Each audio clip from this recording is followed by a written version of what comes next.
Hello viewers, Saudi আরবে কি আমাদের দেশের মতো ভোজবাড়ির মতো কি রান্না করে থাকে? আজকে এই ভিডিওর মাধ্যমে তোমাদেরকে দেখাবো যে আসলে এই সৌদি আরবের বড় বড় পার্টিগুলোতে কেমন করে রান্না করে। আমাদের দেশের মতো কি ভোজের মতো রান্না করে নাকি অন্যরকম? এখানকার রান্না বান্না তো একটু অন্যরকম। সৌদি আরবের রান্না করা চুলোগুলো দেখে অবাক লেগে যায়। এই সামনে যেটা দেখা যাচ্ছে এটা হচ্ছে একটা হিটার। হিটারটা এমন সিস্টেম, দেখো আমাদের দেশে কিন্তু এরকম হিটার নেই। খুব উপরে সব কিছু সিস্টেম করা আছে, আবার এখানে কেবিল, আর এখানে আবার এই যে ফ্ল্যাগটা আছে। আসলে এগুলো কি করে রান্না করবে সেটা না দেখলে পরে আমিও নিজেও জানি না যে কি করে কি করবে। আজকে আমি নিজেও দেখবো আর তোমাদেরকেও দেখাবার চেষ্টা করব যে কি করে আসলে রান্নাগুলো করছে। এখানে সমস্ত রকম সরঞ্জাম এখানে ভরা আছে, নুন থেকে তেল থেকে যেসব জিনিসগুলো ওরা খায় সেসব জিনিসগুলো এই পেটির মধ্যে ভরা আছে। এই বালতির মধ্যে কি ভরা আছে এটা এখন আমি দেখতে পাচ্ছি না। তার কারণ হচ্ছে প্যাকেট লাগা আছে, আর প্যাকেট তো খুলে দেখানো সম্ভব নয়, তাই আমি দেখাতে পারলাম না তোমাদেরকে। এখন যখন খুলবে তখন দেখাবো। এখানে দিয়েছে কয়লা, এই কয়লাগুলো এখন সাজিয়ে রেখেছে। এই কয়লাগুলোকে জ্বালিয়ে দিবে। আর এই সামনের দিকে এই যে বাবুর্চি ভাই বসে আছে, দেখো এখন মোবাইল দেখছে, এখন রান্না করা শুরু করেনি। সমস্ত কিছু সরঞ্জাম রেডি করে নিয়েছে। সামনেই দেখা যাচ্ছে এটা হচ্ছে আস্ত একটা ছাগল জবাই করা, একটা লিগের মধ্যে ফাঁসিয়ে রেখেছে। ঠিক টলির যেমন লিগে হয় সেই লিগেকে ফাঁসিয়ে এই যে দেখো গোল গোল করে ঘুরছে ছাগলটা। আর পেপার দিয়ে যাতে কোনো রকম ধুলোবালি না লাগে তাই পেপার দিয়ে ঢেকে রেখেছে। যখন রান্না করবে তখন এই পেপারগুলোকে খুলে দিবে। আর এই যে দেখো একে একে ঘুরে যাচ্ছে, আমি ঘুরাচ্ছি। এই যে এখন কাজে লেগে পড়েছে, কয়লাগুলোতে আগুন ধরাতে লেগেছে। দেখো এই যে সামনেই গ্যাসটা।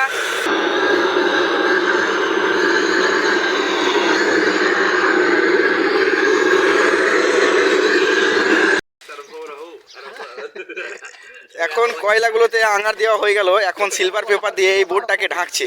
যে প্যাকেটটা ছিল সেই প্যাকেটটা আস্তে আস্তে কেটে দিচ্ছে, নিয়ে ছাগলটাকে বার করছে। এই যে যাতে ধুলোবালি না পড়ে সেই জন্য এই প্যাকেটটাকে বেঁধে রেখেছিল। আর মশলাপাতি সব কিছুই হোটেল থেকেই দিয়েছিল।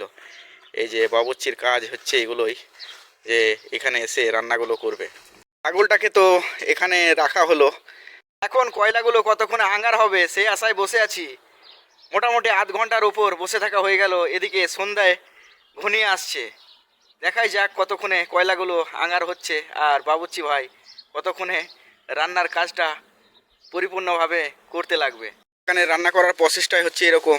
এখন প্রচণ্ড পরিমাণ হাওয়া দিচ্ছে, তাই গায়ে যে আঁচগুলো লাগছে সেই আঁচগুলো ঠিকভাবে লাগছে না। সেই জন্য সিলভার পেপারটা বাঁধন দিয়ে দিয়েছে যাতে কোনো রকম বাতাস না যায় ওদিকে। আর এরকম করে ঘুরতেই থাকবে। এই যে মেশিনটা ফিট করা আছে, এই মেশিনটা সুইচ দিয়ে আছে, এরকম করে ঘুরতেই আছে। আর কয়লার আঙারগুলো যেমনভাবে এখন জ্বলে গেছে, খুব সুন্দরভাবে ছাগলটা পুড়তেও শুরু করেছে। এরকম করে বিগত 5 ঘন্টা পুড়বে। এরকম করে রান্না করলে যতক্ষণ না সিদ্ধ হবে ততক্ষণ এরকম করে কয়লার আঙার দিতেই থাকবে। আর সিদ্ধটা অবশ্যই হবে, কোনো রকম ছাগলটা নষ্ট হবে না। আর মন্ডি চুলোতে ছাগল নষ্ট হয়ে যাওয়ার সম্ভাবনা একটু বেশি থাকে, কেননা ওটাতে দেখতে পাওয়া যায় না যে কতটা সিদ্ধ হয়েছে। আর এটাতে চারিদিক যেমন ঘুরছে, চারিদিক সেরকমই পুড়তে থাকবে খুব সুন্দরভাবে। আর যতক্ষণ না সিদ্ধ হবে ততক্ষণ এরকম করে ঘুরতেই থাকবে। ভাই সৌদি আরবে আর কিছু হোক না হোক রান্না করা কিন্তু খুবই সহজ। আমাদের দেশের মতো তেল মশলা তো লাগেই না, আর খুন্তিও লাগে না। এই যে বাবুর্চি ভাই সবসময় বসেই আছে, শুধুমাত্র ফিট করে দিয়েছে, ছাগল ঘুরতেই আছে আর রান্না হতেই আছে। কোনো রকম তেল মশলা ঝামেলা নেই, কোনো রকম লোকজনেরও দরকার নেই, একটা মানুষেই রান্না করে দিচ্ছে। কোনো কিছু কাটাকাটির ব্যাপার নেই, শুধুমাত্র ছাগল নিয়ে চলে এসেছে। ছাগল নিয়ে আসার পরে কয়লা দিয়ে কত সুন্দর করে পুড়িয়ে দিচ্ছে। দেখো ছাগলটা এখন পুড়ে অনেকটাই শুকিয়ে গেছে, আর তেল তো প্রচুর পরিমাণ পড়েছে নামতে। তেলগুলোকে তুলে তুলে হাতাতে করে আবার গাতে দিয়ে দিচ্ছে, যাতে আরও একটু জলদি জলদি ছাগলটা হয়ে যায়। আর তেলের গরমে খুব তাড়াতাড়ি হয়ে যাবে। এদিকে অনেকটাই তেল হয়ে গেছে, এই যে এই প্যানের মধ্যে রেখেছে তেলটাকে অনেকটাই জড়ো করে।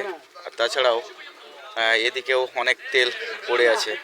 এই যে তেলগুলোকে এখন এই চালের মধ্যে দিয়ে দিল, সাথে মটর ছিমির মতো কি দিল সেটা আমি বলতে পারছি না, আমি নাম জানি না তাই। তবে খুব সুন্দরভাবে এই যে এটা বেরেস্তা হচ্ছে, তেল বেরেস্তা। এবার এখানে চাল রান্না করবে, যে খ্যাপসা ভাত বলছি সেই খ্যাপসা ভাতটা রান্না করার প্রসেসটা দেখো। দারচিনি দিয়েছে, কিছু কিছু এলাচ দিয়েছে, আর এখানে শুকনো কাগজি লেবু পাওয়া যায়, সেই কাগজি লেবু দিয়েছে। আর এই ছাগলের যে তেলটা ওখানে ছিল জড়ো করা, সেই ছাগলের তেলটাকে দিয়ে ভালো করে গরম করে নিচ্ছে। আরও যাবতীয় জিনিস যেগুলো দেয়, তেজপাতা, তারপরে বেরেস্তা, সমস্ত কিছু এখানে দিয়ে দিয়েছে, লবঙ্গ। এটা দিয়েই খ্যাপসা ভাত তৈরি হবে। তেলের পরেই আবার এই যে পানি দিয়ে দিল এই ডিব্বাতে করে, এই যে পানি ঢালছে, এই যে অনেকটাই পানি ঢালা হয়ে গেছে। খুঁচিয়ে খুঁচিয়ে দেখে নিল আগে যে কতটা সিদ্ধ হয়েছে, তারপরেই তেল পোড়াটাও অনেকটাই বন্ধ হয়ে গেছে। সেই জন্যে এখন এই যে সিলভার পেপারটাকে খুব সুন্দরভাবে ঢেকে দিল ছাগলটাকে। এদিকে দিয়ে দিয়েছে চাল। দেখো পরিমাণ মতো পানি দিতে হয়, পরিমাণ মতো পানি যদি না দেওয়া হয় তাহলে কিন্তু অনেক সিদ্ধ হয়ে যায়, গিলো হয়ে যায়। তাই এই রান্না করতে গেলে পরিমাপটা জানতে হয় যে পানিটা কতটা দিতে হয়। এখন নিয়ে এলো এই ছাগলটা, পুরোটাই সিলভার পেপার দিয়ে মোড়া। সামনেই রয়েছে দুটো স্ট্যান্ড, আর এই স্ট্যান্ডের ওপরে রেখে দেবে। সমস্ত মানুষ এই স্ট্যান্ডের উপরে ছাড়িয়ে ছাড়িয়ে ছাগলটাকে খাবে। আর দুটো ট্রে আছে, এই ট্রে দুটো নামতেই থাকবে, সকলেই একসাথে বসে বসে খাবে। সত্যি করে সৌদি আরবের খাওয়া দাওয়ার নিয়মটাই আলাদা রকম। গোটা সাইডটাই আগে কেটে নিয়ে সিলভার পেপারটা খুব সুন্দর করে বের করে নিচ্ছে।